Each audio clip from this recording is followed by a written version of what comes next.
Hi friends, இன்றைக்கி காலையிலே என்ன சாப்பாடு எங்கள் வீட்டில் அப்படின்னா டிஃபன் அப்படின்னா தோசை தான் ஊற்றினேன். தோசைனா என் பையனுக்கு ரொம்ப பிடிக்கும். அதுவும் கார துவையல் இதுக்கு வச்சு சாப்பிட்ணுன்னா சூப்பராகவே சாப்பிடுவோம். ரொம்ப பிடிக்கும் ரொம்ப ரொம்ப. ஏன்னா ஒரு தோசை சாப்பிட்றோம், 2 தோசை சாப்பிடுவான். என் பையன் யூகேஜி தான் படிக்கிறான். ஏன்னா ஒரு 2 தோசை ஊற்றி இந்த மாதிரி கார துவையல் வச்சுங்கிறது ரொம்ப பிடிக்கும். காலையில் இதை முடிச்சிட்டோம் சாப்பாடு அப்படின்ட்டா. மதியம் என்ன பண்ணாங்கன்னா சிக்கன் வாங்கிட்டு வந்தாங்க. சிக்கன் உடனே சுத்தம் பண்ண ஆரம்பிச்சிட்டு அதுக்கு தேவையானது என்னென்ன சேர்க்கணும் அப்படின்ட்டு இஞ்சி பூண்டுலாம் அரைச்சி ஃபஸ்ட்டு க்ளீன் பண்ணி வச்சுட்டு அலசி அதுக்கப்புறம் இஞ்சி பூண்டு பேஸ்ட்லாம் அரைச்சி வச்சுட்டேன். அதுக்கப்புறம் தக்காளி, வெங்காயம், கருவேப்பிலை அது எல்லாமே ரெடி பண்ணி வச்சுருவேன்.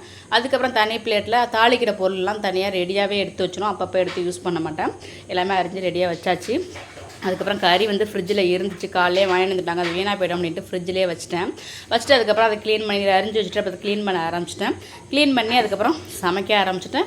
நீங்கள் எப்படி செய்வீங்களோ அதே மெத்தடில் தான் செஞ்சுருக்கேன். நான் எக்ஸ்ட்ரா ஒன்றுமே செய்ய மாட்டேன். இதில் உருளைக்கிழங்கு போட்டால் ரொம்ப பிடிக்கும் என் பையனுக்கு. அதுக்காக உருளைக்கிழங்கு சீவை ஒரு கத்தி வாங்கியிருந்தேன். சூப்பராகவே இருந்துச்சு. சும்மா ஒரு 50 ரூபா தான். ஆனால் 100 ரூபாய்க்கு மேலே ஒரு நல்ல குவாலிட்டியாக ஒன்று காமிச்சாங்க. இல்லை எனக்கு சிம்பிளாகவே போதும், ஃபஸ்ட்டு இதை யூஸ் பண்ணி பார்ப்பேன். ஏன்னா அந்த மாதிரி சீவுறது தனியாக வாங்கி யூஸ் பண்ணது கிடையாது. சரின்ட்டு ஒரு 50 ரூபாய்க்கு ரேட்டுக்கு இருந்துச்சு. அதை வாங்கி நான் யூஸ் பண்ணோம். அவ்வளோ சூப்பராக க்ளீன் பண்ணி வச்சுப்பாருங்க. ஃபாஸ்ட்டாக இருந்துட்டேன். ஏற்கனவே நான் இந்த மாதிரி சீவிரதை வாங்கி வச்சதே கிடையாது. சும்மா அருவாமனையில் இல்லைனா கத்தியில் தான் க்ளீன் பண்ணிப்பேன். பாருங்கள், சிக்கன் க்ளீன் பண்ணி வந்தாச்சு.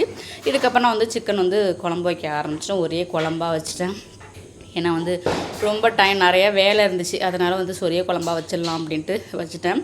அம்மா அப்பாவும் இந்த பக்கம் ஒரு டவுனுக்கு கொஞ்சம் ஜாமான் வாங்கலான்னு வர்றேன் அப்படின்னாங்க. அதோட பக்கத்துலேயே இருக்கோம் வீட்டில். அதனால் அங்கே வந்துட்டு போமா, அதுக்கப்புறம் ஜாமான் வாங்கிட்டு போகலாம் அப்படின்னு சொல்லியிருந்தேன். ஏன்னா சமைச்சு சிக்கன் சமைக்கணும், சாப்பிட்டாது போவாங்களே அப்படின்ட்டு. அதுக்கப்புறம் அம்மா அப்பாவும் வந்துட்டு இருந்தாங்க. பஸ் ஏறிட்டேன் அப்படின்னாங்க. நானும் குழம்பு அதுக்குள்ளே ரெடி பண்ண ஆரம்பிச்சிட்டேன். சும்மா தக்காளி, வெங்காயம், பச்சை மிளகாய், கருவேப்பிலை, பட்டை, கிராம்பெலாம் போட்டு தாளித்து நல்லா தக்காளி இஞ்சி பூண்டுலாம் நல்லா ஸ்மெல்லு மாறுற அளவுக்கு அந்த பச்சை வேகம் போகிற அளவுக்கு நல்லா வதக்கிக்கிட்டு அதுக்கப்புறம் இது கூட சிக்கன் சேர்த்து நல்லா சேர்க்க வேண்டிய மசாலாலாம் இதில் சேர்த்து தேவையான அளவு தண்ணி ஊற்றி அதுக்கப்புறம் கொதிக்க வச்சு லாஸ்ட்டு தேங்காய் ஊற்றி இறக்கிடுவேன். என்னோடய சிக்கன் குழம்பு அவ்வளோதான். எப்படின்னா சில வீட்டில் தேங்காய் சேர்க்க மாட்டேங்க. நான் தேங்காய் கம்பல்சரி சேர்ப்பேன். எங்கள் வீட்டுக்காரவங்களுக்கு பிடிக்காது. எங்கள் வீட்டுக்காரங்க இன்றைக்கி இல்லை வீட்டில், அதனால் அப்பா அம்மாவுக்கு மட்டும்தான். அதனால் நான் தேங்காய் அதில் சேர்த்தேன். அதுக்கப்புறம் சாதம் வடிச்சிட்டு கொஞ்சமாக ரசம் இருந்துச்சு, மோர் இருந்துச்சு. அதுக்கப்புறம் கொத்தரங்காய் பொரியல் மாதிரி நான் செஞ்சுக்கிட்டேன். ஏன்னா இன்றைக்கி நான் நான்வெஜ் சேர்த்துக்க மாட்டேன். அதனால் கொத்தரங்காய் மட்டும் எனக்காக கூட்டு செஞ்சுக்கிட்டேன். அதுக்கப்புறம் பூண்டு ஊறுகாய் இருந்துச்சு, அதை வச்சு சாப்பாடு ஓட்டிக்கிட்டேன். நான் அம்மா அப்பாவுக்கு மட்டும், அம்மாவும் சாப்பிட மாட்டாங்க, அப்பாவுக்கு மட்டும்தான். அதுக்கப்புறம் பசங்களுக்கு அவ்வளோதான். நைட்டு தான் எங்கள் வீட்டுக்காரவங்க வருவாங்க. அதனால் சாப்பிட்டுட்டு தான் வருவாங்க வேலையை முடிச்சுட்டு. அதனால் அவங்களுக்கு வேண்டாம் அப்படின்ட்டாங்க. இருக்கிறத வச்சு சாப்பிட்டாச்சு. அப்புறம் நைட்டுக்கு வீட்டுக்காரவங்க வந்தாங்க. அவங்க கடையில் சாப்பிட்டு வந்துட்டுட்டாங்க. வந்ததுமே படுத்தாச்சு. அவ்வளோதான் ஃப்ரெண்ட்ஸ் இந்த வீடியோ. ஓகே ஃப்ரெண்ட்ஸ், பாய்.